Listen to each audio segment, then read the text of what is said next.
episode 1027, and it's the Relevant Podcast here in Orlando, the frozen tundra, chilly Christmas time tundra of Orlando, Florida. I'm your host, Cameron Strang. Joining me from Loverland, Virginia, it's Jesse Carey. Hello, hello. From Austin, Texas, she's back. Podcaster, author, mogul, Jamie Ivey. Hey, guys. And from Nashville, Tennessee this week, still recovering from her bachelorette party, downtown Emily Brown. Hey, y'all. Well, it's the only reason to go to Nashville, visit Nashville, is bachelorette parties. Right. Going down Broadway on the Pedal Tavern, so, you know. I just joined them. She just joins them. She's just she sidles up. That's what she's doing. She's sidling up. Some of those bachelor parties, there's like 14 people in them. I feel like I could easily join it. They wouldn't know. Get in. No one knows. No one knows. Yeah, I know Sarah. You're like, I'm the cousin. Yeah. I flew in today. So it's sort of like a Wedding Crashers spinoff. It's Pedal Tavern. I could see this as like a Netflix, maybe even a holiday rom-com, because I feel like the more little wrinkles in the plot, the better they seem to do. You know, it's sort of like a holiday Wedding Crashers type of thing on a Pedal Tavern through downtown Nashville, where you just crash a bachelorette party during the weeks leading up to Christmas. Yeah, and then at the end of the bachelor party that you crashed, Emily, like one of the girls, she's like, I brought my brother with me. He's in town. And then y'all fall in love, and then the next is like a wedding. I mean, it's just, we got a whole movie planned out right there. I love this. Can this movie be a reality? It's a reality show. That's what we're going to do. Yeah, so it's been, I feel like everything kind of blurs together in December, right? Like it is just a sprint to the big day. And as an adult, I feel like you don't really look forward to Christmas. It's more of like, what am I forgetting this year? You know, inevitably it's going to be something. I find that Christmas shopping gets more and more stressful all year, mainly because online shopping. And here's my take. Online shopping, it in your mind, you're like, I can wait another day. I don't got to worry. I can just do it all online. I can just knock this out. Right. Where back in the day, it was like, you got one mall trip. You know, it's going to be a long afternoon. Right. Wear some comfortable shoes. But you're going to come away just with the knowledge you got it all done. Online shopping has made me a procrastinator. It really stresses me out. Where do you guys stand on Christmas shopping? Is this something that's incredibly stressful to anyone else, or is it just me? This show is coming out 6 days before Christmas, and I have bought no presents. So I'm a procrastinator too. Oh, I am a procrastinator, but I know it. So I'm thinking about it.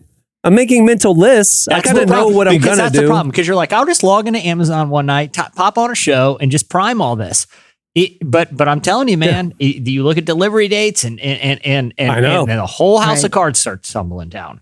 I know. I miss the old mall days where it would just be like, no, I'm going to the mall one afternoon, just knocking it out. Oh, that makes me stressful now. Just go to the mall then. They still exist. You could just go down to Target or Best Buy. I'm not comfortable in malls. You're not comfortable in malls? No, here's why. Too many sword stores. There's a lot of sword stores popping up. A lot of, glassware, things like that. Just things that when they come to the mall, like weird wizard statues and stuff, you're like, the mall's going on. It's like there's a clothing store for teen girls, and that used to be a Gap because they didn't even take the sign down. They put a vinyl sticker over it. The sign looks kind of homemade. The sign looks a little homemade. Like you see homemade signs.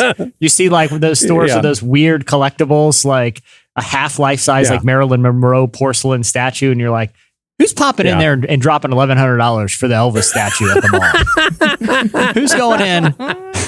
They're coming in for other stuff in the back is what they're coming in for. There's another business they run out the back of that store. Like the James Dean poster with the little light on the motorcycle. The light on the cigarette. It's like those stores are still around, but that's not why I'm uncomfortable. I actually like the novelty of those. And I like to walk in because it's usually the person that owned the store is working the cash register. Those aren't the type of stores that's hiring a lot of outsiders. Okay. But there's a look of desperation. I can't step into those stores because you could make their day. Like they can't eat dinner tonight if they don't sell something. So they're very eager that somebody just walked into their weird store. And I hate the fake browsing. I have to like do the courtesy look around. Yeah. Oh, great. This is awesome. And then you have to do the awkward thank you as you walk out, and they like, oh no, that was my one customer. And usually their kids are in the corner, like watching TV, like watching like an iPad with their headphones on. Yeah, and they're just looking at you like, please, please, please let this be the person that drops $800 on that collection of samurai swords. rent is due. You know,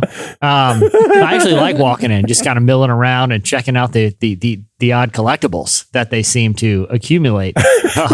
Every one of those stores, if you ever watch one of those shows about people who won the lottery and like blew all their money and they show pictures of their houses, it looks like they did the entire decor. Like there needs to be a show like Studio McGee or like Chip and Joe, except the decorators only use weird collectibles from mall stores. I would watch that show. That would be funny. You know? That would be funny. Yeah. But either way, no, I don't like it because of the like kiosk. The kiosk, the proprietors of the kiosk are getting very aggressive.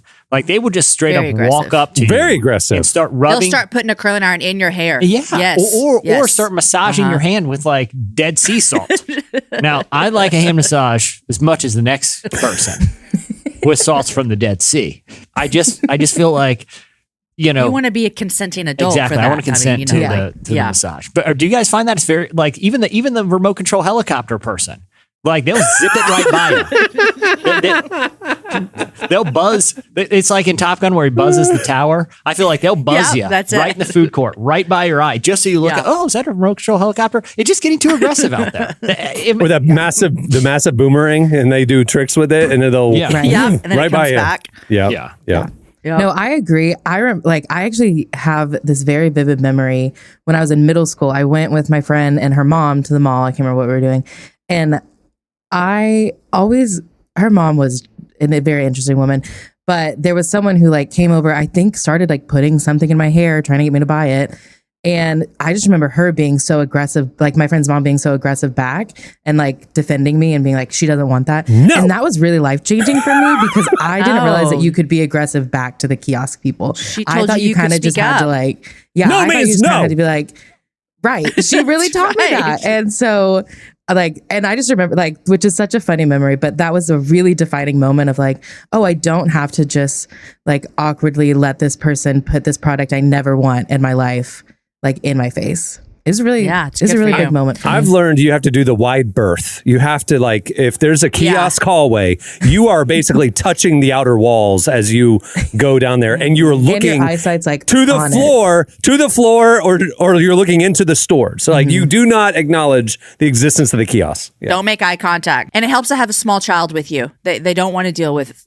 Have a small child with you, preferably crying, preferably sticky. Walk by. Like make it sticky, like sticky. Yes. Like don't wipe their boogers for like a week before you go to the mall. Two quick notes. Yeah. I have to say the wide berth, Cameron, bad strategy.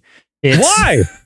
Because you're breaking away from the pack. If you ever watch one of these nature shows, dude, I'm going to let the pack get assaulted, and I'm going to make a clean break. That's not what happens. The puma. What? The puma's tracking the herd. Oh, they go for the solo one? They go for the one that have come on. You got to stick with the herd, okay? Because they don't know. You can just embed yourself. But in my experience, I'm at the mall by myself or with one other person. I'm not in a herd. Here's what you do. Okay. You engage eye contact, okay, from a distance, and you just look at them and go like this. And just a little. Just shake your head no. Shake your head no. Shake your head no. Not today. Not today. Just assert dominance as soon as you can. Because so otherwise you're the alpha. You're the alpha in this situation. This is it's a courtesy thing. They don't want their time wasted. They're there to move some Dead Sea salts. Period. Okay. If they know you're not in, they're not going to offer the hand massage. I feel like it's just a mutually beneficial social exchange. Yeah. Okay. I like that strategy. I waited too long to buy gifts this year, and a lot of people on my list are getting Dead Sea salts. A lot of hand massages on Christmas morning this year.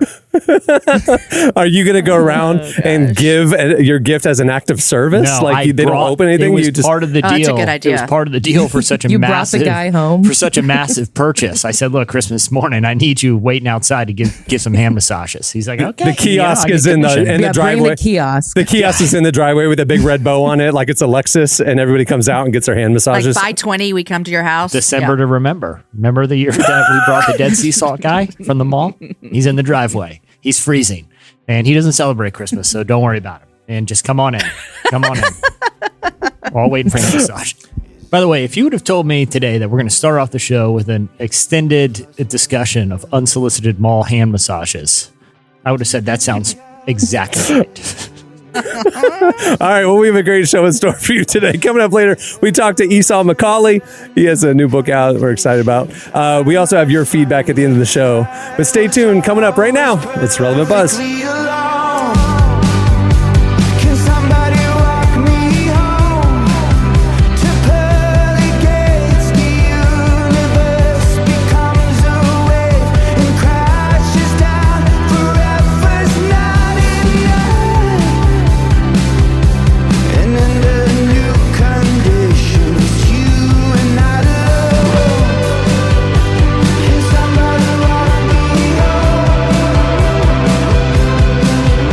You're listening to Young the Giant. The song is The Walk Home.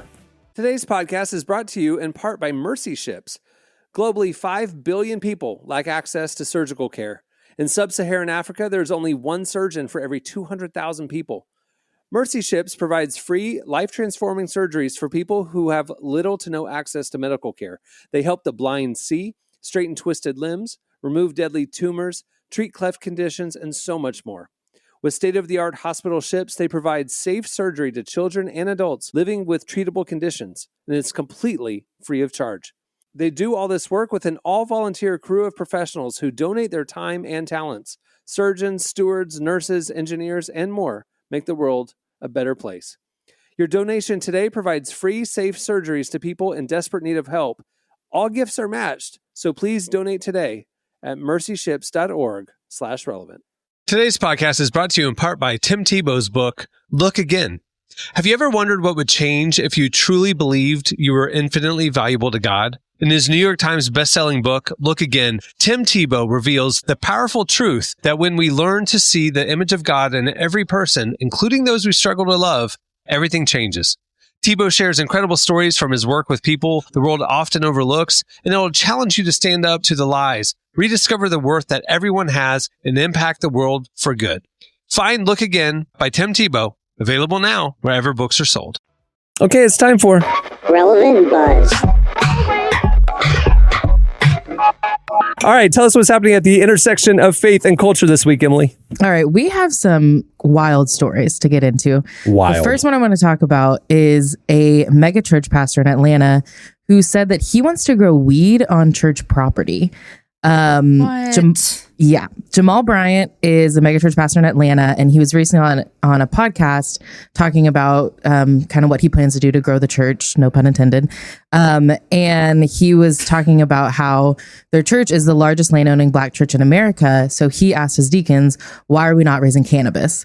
And obviously the podcast host laughed because that is a very absurd thing to say. But then he doubled down on it and said he wants to bring in people and introduce concepts of sustainable farming and how to preserve the ecosystem, teach them how to handle business. And he said that he wants to do that by growing weed on church property. That is on church property. And there are a couple things that we have issues with. We'll get into most of them later. But the one that I do need us to start with, marijuana is not legal in Georgia. So I don't know why he thinks this is the best strategy to go with, but that's something that already is just an automatic no. Is medical marijuana legal? Like you can get a prescription? From what I can tell, no. Like you can't grow it, you can't sell it, you can't use it. So he said too that he saw it as an outreach opportunity, like to the young Black man who was like, wait, they're growing weed at that church? He's like, they'll come. I don't need to try to get them to come to church. They'll want to come to church. That was his justification for it. And he also said that their church, which is New Birth Baptist, is the largest landowning church in America. So he was trying to how do we monetize our acreage? And this is his great idea. We posted this on our Instagram and the comments were wild. I loved the ones that were making puns that church serves the Most High and watch out for the brownies at the bake sale sort of thing, Yeah, I was going to say they have a lot of names if they end up releasing their own strain. I mean, you could have Lord, I lift your name on high. You could have John 420. That's good. Okay, got it. I just feel like there's a lot of options for branding. Like all those Christian coffee shops, like Holy Grounds and all that stuff. You could do the same thing with. Yeah, I like it. Yeah. Yeah, it got a lot of mixed reactions. There, I would say 80% of the relevant audience sees this as a problematic idea for a church. There were definitely there were some people though in the comments on IG like saying, hey, good, do it.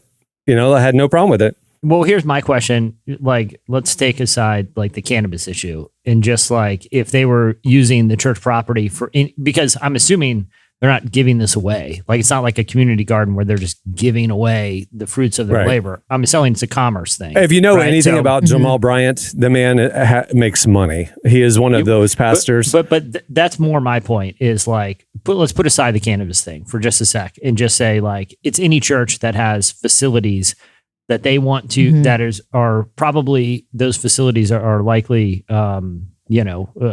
facilitated by the funds of the parishioners, right? Like, should that be used for any commerce? If any pastor would be like, hey, I got a great money making idea, I'm going to use the church facilities for a business, no matter what the business is, right? Like, that to me is also offers its own. And again, I'm not making any kind of moral judgment, but I think scripturally there is, a contentious relationship when it comes to commerce happening in that case in the facility of the temple, right? Like, I mean, but you got to look at the current kind of having a coffee shop in your lobby that sells coffee. The church has a line of merch and a merch table. I mean, it's getting weird and icky and gray area in a lot of church lobbies right now, but that's a minor point compared to we're growing weed on the church grounds. Right. I mean, it is, but if you were to, but like, I do feel like it's a discussion that isn't had that much. You know what I mean? Like, what's the place of commerce on facilities owned and maintained by the church? Like, no matter what that commerce is, sure. I don't know. I feel like that almost to me is equally interesting. You know what I mean? Because you can come out with different sides of the cannabis thing, like, and there's, different people have different opinions. And I remember years ago, Cameron, we ran a piece in the magazine where I got to talk to people on a lot of sides of that, particular issue. But the issue of commerce literally within the church, not like in churches, I feel like is one that more people stay away from because there is some degree of gray area there. Yeah. I read a quote by him. I looked up an article. He said the call is not to bring people to smoke at church. The call is to bring people to church so they can catch on fire. It's my intention that if we show young people the advantages and impact of urban farming, it will make a distinct difference. So I feel like he's kind of like muddling in two different. I love the let's teach people urban farming thing. Yeah, but it's called organic farms. Right. I mean, you might maybe it's not a community garden. Yeah, a lot of your parishioners live in a food desert, so farm the land and provide for the community healthy produce and make a difference in health. But when we throw cannabis in, it turns into something completely different. Whether it's legal or not in Georgia, I think it changed. It's just Also, another great name, Holy Smoke. There you go. Yep. Well, there's a Christian underground hip hop festival called Holy Smokes. But anyway, okay. What do you have? What's next? What do you have? Another wild story that gives me the heebie-jeebies for a different reason. It's crazy. Can't wait. This is crazy. There is a artificial womb facility is currently in the works. It's going to be called Ectolife. It was conceptualized by this Berlin-based biotechnologist. And essentially what it is it would take embryos and place them in growth pods or artificial wombs, which would be designed to replicate the exact conditions of a mother's uterus. So basically you could grow an entire baby outside of the womb. So if we stop there, his rationale is this would be an option for couples who have trouble conceiving. Okay. Infertility issues. That's great. Wonderful. Right. Now go to part 2. What they also would offer is what they're calling an elite package, which would give parents the option to predetermine the characteristics of their child by genetically engineering the embryo before it's ever placed in the womb. So in theory, you could pick your child's eye, hair color, skin color, height, and even their intelligence level. And that is where things take a very dystopian turn. Yeah. Is just really playing God and saying, we're going to make our child exactly who we want or what we want them to look like, who we want. And it is terrifying that this is in the works. It's in motion, and the plans for this facility would be able to birth 40,000 kids a year, FYI. So What? Yeah. I think it was 30,000, but still, an insane amount. Because it's like the pod, I think there was like 400 pods in 75 labs. It's wild. It's wild.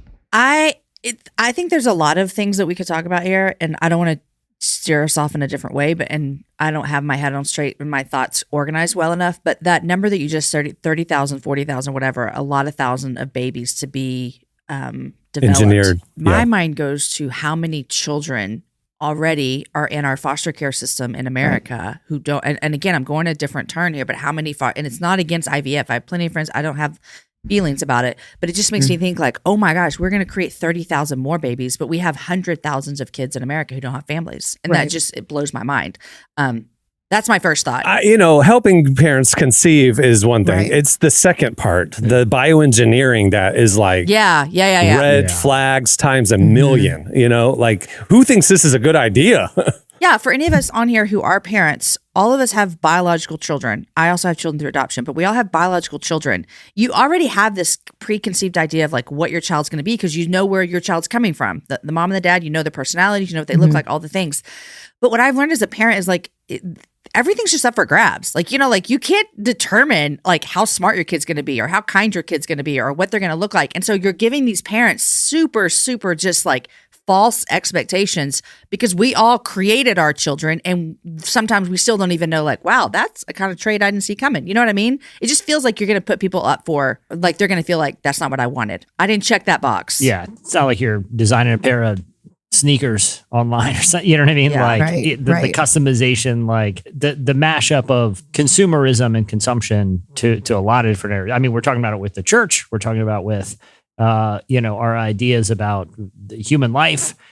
I think anytime you kind of mash those up, you quickly run into morally problematic areas, and I don't think, obviously it's not like there's anything overtly wrong with consuming things, but it seems like the consumer philosophy is infiltrating or has infiltrated a lot of areas that, like I said, it introduces a high degree of moral complexity that maybe we just shouldn't allow it to touch certain things like our preconception of what human life is. Jamie went foster care. Jesse went consumerism. And I'm going, this is this dystopian playing God of the human race. This is insane. And you guys are like kicking the tires on the philosophy around it. I'm like, they're making babies to order. There's a iPad menu of characteristics that you want. I want my baby to have blue eyes and be super smart and be 6'4". You're insane. This is nuts. It's not okay. I like how Cameron described all designer babies as Dolph Lundgren from Rocky IV. Hey, Hitler did it in 38. That was his vision. He was trying to breed out the non-perfect genes in his mind. I mean, come on, this is bad. I'm glad we're talking about this, and we say this a lot on this podcast, is that the church is behind in talking about things. And so this is a conversation that I think a lot of people in the church would be like, this can't really happen. What's going on? But actually, it's like I need someone to help me process these thoughts and like, how do I look from this from like a moral standard and ethical standard? And so I'm glad we're talking about it. And it just reminds me of like, add this to the list of the things that's happening in the world faster than the church can keep up That's with. What I'm saying. This isn't a philosopher saying by 2050, what if this was, he's actively pursuing it. It's in motion right now. So just know, church. He was saying like, he thinks it's probably going to be maybe 5 years before it actually starts getting developed. And then he said it'll probably be 10 to 15 years after that before it really takes off. Just dealing like, I think he said he knew it would take a couple years just to kind of educate the public on what this is and stuff. So it's clear like he's aware he has to change public perception of this. And my hope is that he is not able to change public perception and that people are not just going to think, okay, this is fine. Like that they'll recognize that there are still major issues with this. God, if we believe as Christians that God is the creator and he has an intent and a plan and a purpose for all of our lives, our strengths, our flaws, our characteristics were designed by him before the beginning of time. If we believe that theologically, we should have a problem with this. Okay. Right. Moving on. Okay. What's the last thing? We're going to end things on a lighter note. Okay, good. Yeah. We are really excited about the new Spider-Man Across the Spider-Verse movie that's going to be coming out next year. We have the trailer. First trailer just dropped. Here it is. He wants to go out into the world and do great big things. Not bad, kid. And what I worry about most, I love you, Miles, is they won't look out for you like us. Miles! Want to get out of here? Wherever you go from here, you have to promise to take care of that little boy for me. Make sure he never forgets where he came from, and he never doubts that he is loved. And he never lets anyone tell him that he doesn't belong there. You gotta promise, Miles. I promise. Who do you think you are? Really? We are supposed to be the good guys. We are. I'm really excited about this. I was not excited for the first one when it came out just because I don't like good movies. Is that why, Emily? Because no, it was because I didn't understand why we were getting a fourth Spider-Man movie within like the last decade. But then I watched it and I realized this is a different Spider-Man. And it was really good. Like the animation was good. The story was good. I was really excited about it. It's also been really sweet. I have friends that they have young children who they like, I'm thinking one specifically, like he loves Miles Morales. And I asked him why. And he said, well, because he looks like me. And that was really sweet. Like he will always grow up having a superhero that looks like him. So I am really excited for this. It looks good. And I have high hopes. Sometimes I try not to go into sequels with high hopes, but I'm going in with high hopes for this one. When is the release date? Summer 2023. So we got a ways. So that's just our first look. We're teasing it up for you, audience. All right. That'll do it for Relevant Buzz. Make sure to check out relevantmagazine.com every day. We're covering the intersection of faith, culture, justice, and life. Lots of stuff coming out. Follow us on all the socials. We're posting over on IG a lot more now. Thanks. Stay tuned. Up next, Esau McCaulley joins us.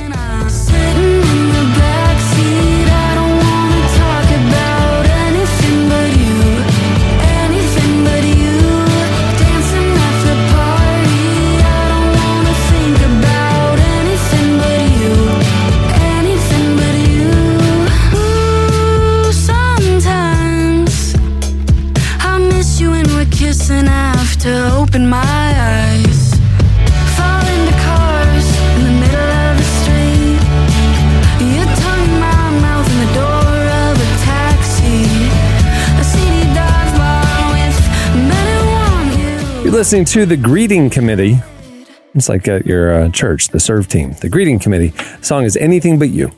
Today's podcast is brought to you in part by John Mark Comer's book, Garden City, a book that speaks to the tension we all feel between work, rest, and purpose.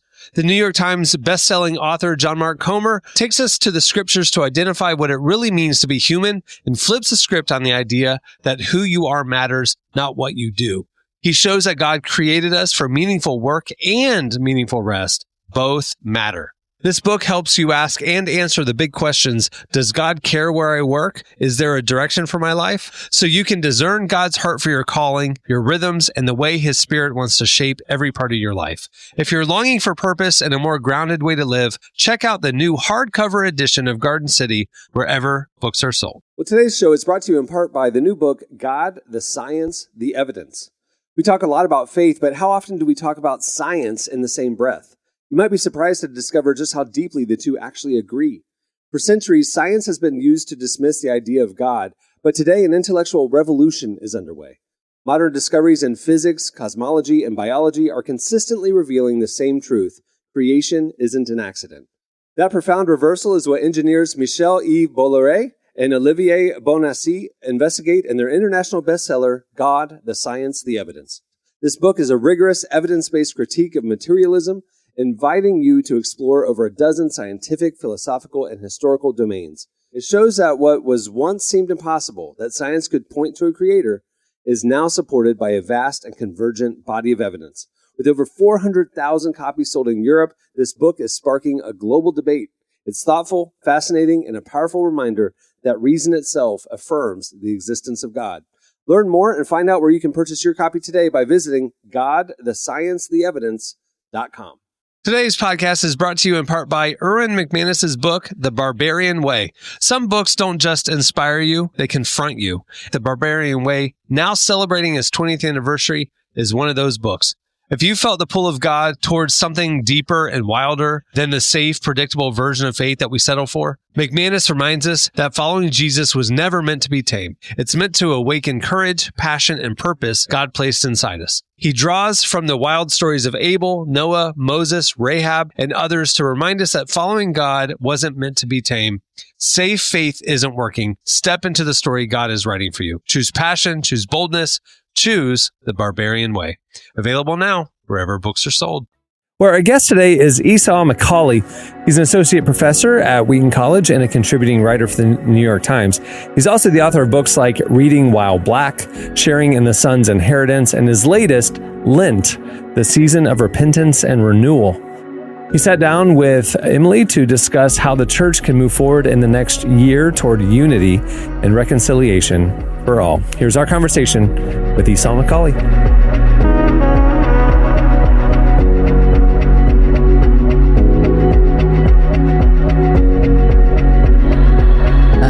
But I am excited that we're talking about this because I feel like so many people either just don't get Lent or they just don't really have like a good view of what it is. So I think a really great place to start would be like kind of in your own words, how would you describe Lent and the season of Lent?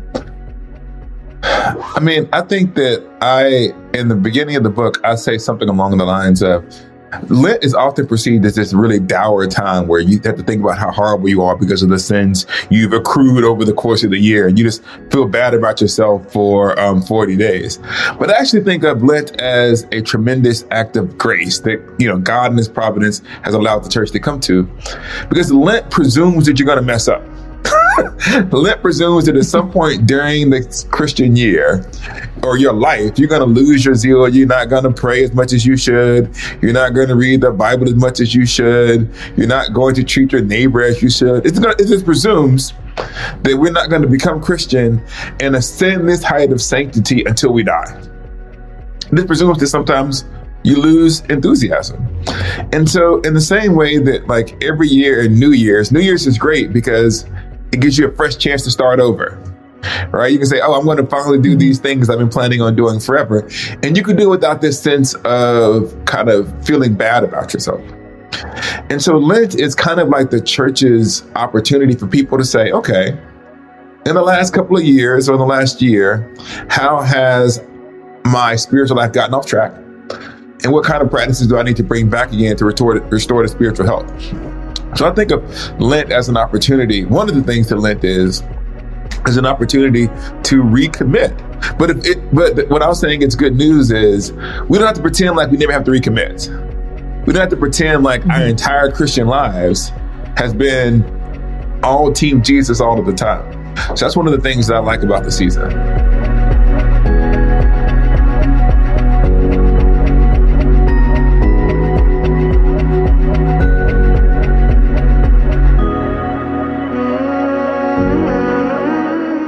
But, I feel like some people would argue that we should be doing that maybe all year long. So why is it important to have like a dedicated season for this? Yeah, I mean, I would say to anybody who's married, you should celebrate your wife or your spouse all year long. But I'm assuming that on the anniversary, it's a particular moment, right? And so one of the things, and I say this as a former Baptist, and I attend a Baptist church now, that there is a tradition.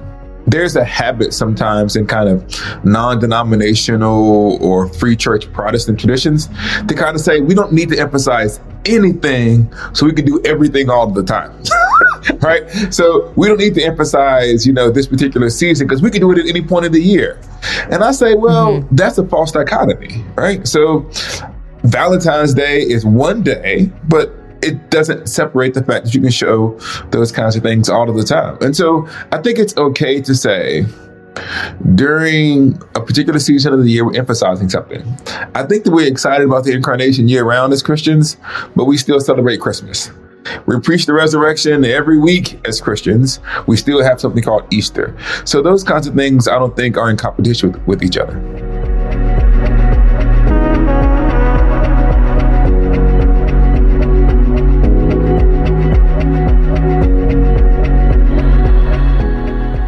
American church doesn't love introspection.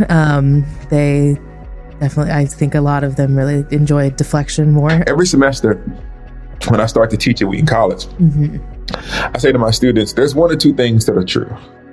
Either I'm a theological genius that have unraveled the mysteries of Christianity and I've gotten everything correct, and you should just adopt my spirituality, or I've got something wrong and I don't know about it. If I knew what it was, I would change it, right? Hopefully, but I'm wrong and I don't know. It's a part of your job as a student is to respectfully to find out where I'm wrong, because I don't know everything. But it's one thing to acknowledge that. It's another thing for me to consistently seek out that correction, because I'm comfortable with the things that I believe. And I'm comfortable with the way that I live my life. And I need to be open to God consistently correcting me and showing me what I've gotten wrong. And I think that if we had that attitude as the church, then we might make some progress towards healing all of the current divisions that we're experiencing.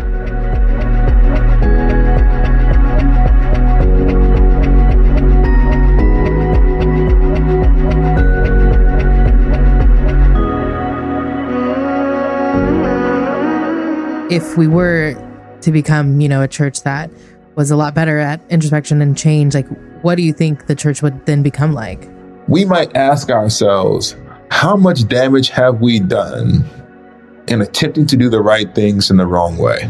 Paul's talking about the food sacrifice to idols, right? And he goes, if it's a big deal to y'all, I'm not going to eat it all, because lest my eating cause someone for whom Christ died to stumble. So Paul said, I'm going to withhold some of my rights to do these things for the benefit of others. And I think that we feel currently as the church that the only question is who is right. I feel like in our vitriol, we're doing something that is damaged. I think that if we all took a step back, and this is not tone policing, this is not what I'm talking about. I'm saying, like, man, we seem to be displaying the hatred that arises from our disagreements with people spiritually more than we are displaying the love that Jesus produces in us. And so I'm not saying you run away from hard things or stuff like that, but I'm just wondering if we might reset how we engage. And I think 3 to 5 years ago, maybe 6, we just adopted the personality of the culture, both on the left and the right, and we fight each other like everybody else fights each other. And I wonder if there's a better way, if maybe the Christian virtues might be necessary. This is just my own hobby horses. And so forgive me if that's not what you're asking, but I think that we as individual churches and denominations, just think about what we got wrong. I think everybody's so wrapped up in their brand. They're doing brand consistency as churches instead of like Christian introspection. Do we got to be on brand all the time? Or can we actually take every issue as they come instead of just saying, what's the most consistent brand identity? We're always, anti any statement about justice. So we're just going to call everything woke, no matter what it is, right? Like break up the monotony and like take on things individually. And so that's probably what I would say is the introspection might ask us if we haven't just settled into our predetermined roles set for us by the culture instead of listening to the Holy Spirit.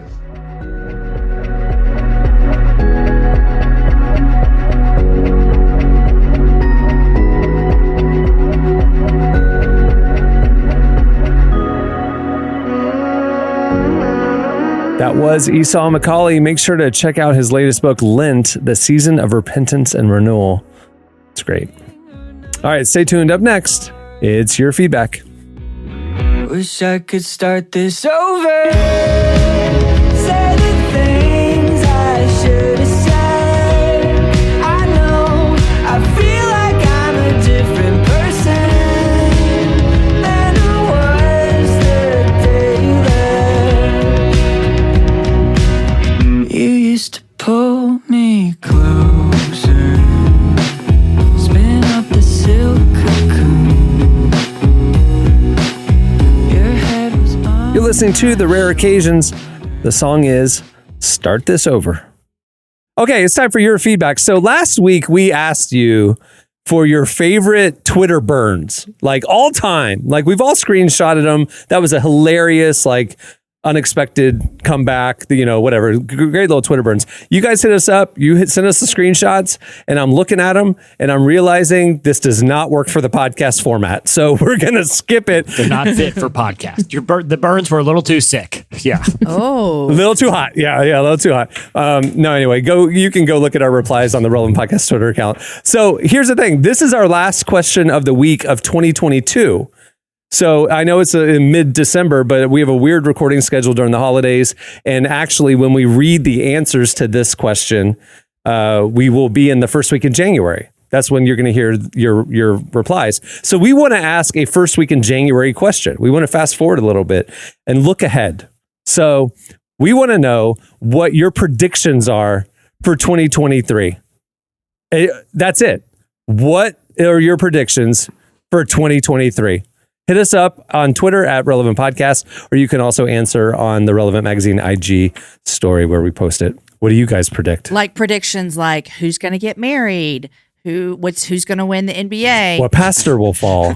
Oh, we're not reading those. Yeah, like what story are we going to be talking about at the end of 2023? Like, right. Yeah. What we really need to do is keep a list of it to see which ones did come true. Oh, yeah. Like, what's Jerry Falwell going to do next year? Like that. Like, where's that going to go? Yeah. Sometimes I'll see tweets, or like something will happen or like news will break.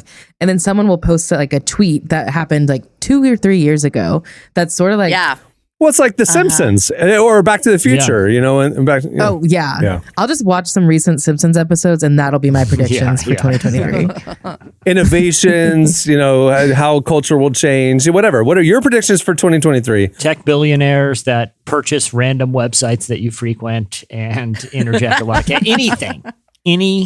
Any prediction. Anything goes. If anyone can guess Elon Musk's next move, that'd be that's good. impressive. Yeah. Because I don't think he knows his next move. I'm reasonably confident he does not. Emily, I'm almost certain of that. He seems to be shooting from the hip here. Yeah. I'd bet good money on that. His daily activity is like he wakes up in the morning, grabs the magic 8-ball off of his nightstand, and shakes it to see what he wants to do that day. I'm telling you, it's like a Mad Lib. He's just like, ooh, what are we going to do today? And he just... His daily planner is actually a Mad Lib. He accidentally bought a Mad Lib instead of a real... It's like you see parentheses, large amount of money, right? Saying $44 billion. Social media site. I'll just go Twitter here. Something that people will not like. Fire half staff. Okay, well, let me do this thing. Let me read the whole thing. A very smart... handsome billionaire spends 44. Oh, that's great. South African billionaire whose child's name is XA umlaut LP2Z.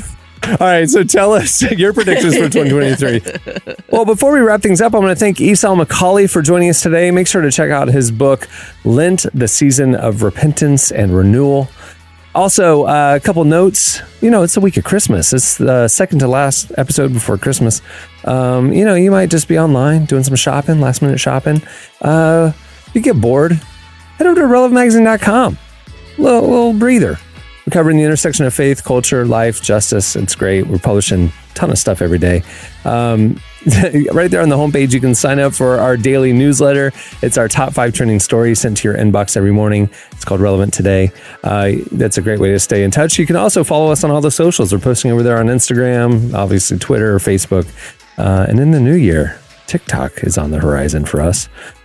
Follow us at Relevant on Twitter and Facebook, and at Relevant Magazine on Instagram and TikTok. All right, cool. On that note, we'll wrap things up. I'm Cameron Strang. I'm Jesse Carey. I'm Jamie Ivey. I'm Emily Brown. We'll see you next time. Get your Christmas shopping done, everyone.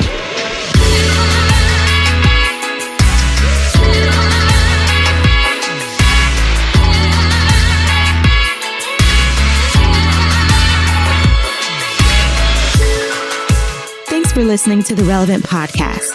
Check out our features, interviews, and news updates every day at relevantmagazine.com. And make sure to follow Relevant on Facebook, Twitter, and Instagram for the latest. For more great podcasts, browse the shows on the Relevant Podcast Network, which you can find at our site. And while you're there, don't miss the all-new era of Relevant Magazine. A new issue releases every other month at relevantmagazine.com.